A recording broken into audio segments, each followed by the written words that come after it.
Habari za jioni mtazamaji wa Bukelebe TV popote pale ulipo.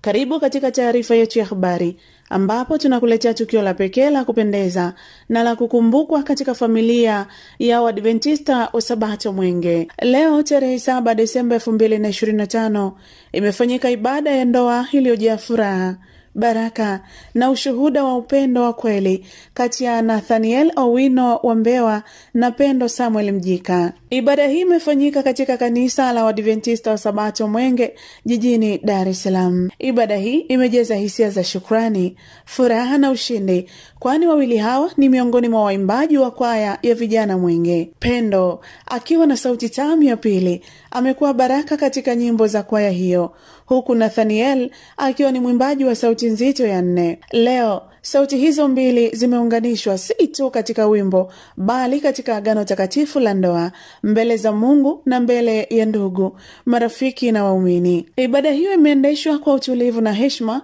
na mchungaji Peter John aliwafungisha wanandoa hao kwa maneno ya hekima, ushauri wa kina na baraka zilizojaa tumaini. Katika hotuba yake fupi, mchungaji Peter John aliwakumbusha kwamba ndoa ni agano la milele linalohitaji upendo, uvumilivu, maombi na kujitoa, na kwamba wawili wakiunganishwa hawapaswi kutengana. Wageni, washiriki na ndugu wa familia wamekuwa sehemu ya tukio hili zuri, wakitoa maneno ya heri na baraka kwa wanandoa wapya. Bukelebe TV inawatakia Nathaniel na Pendo safari njema ya ndoa, maisha yenye amani, upendo na utumishi mwema mbele za Mungu. Tunawaombea muendelee kuhudumu kwa sauti zenu kama ushuhuda wa neema ya Mungu na kuendelea kuwa nuru ya wengine. Mimi ni Ustasela Joni na hii ni Bukelebe TV.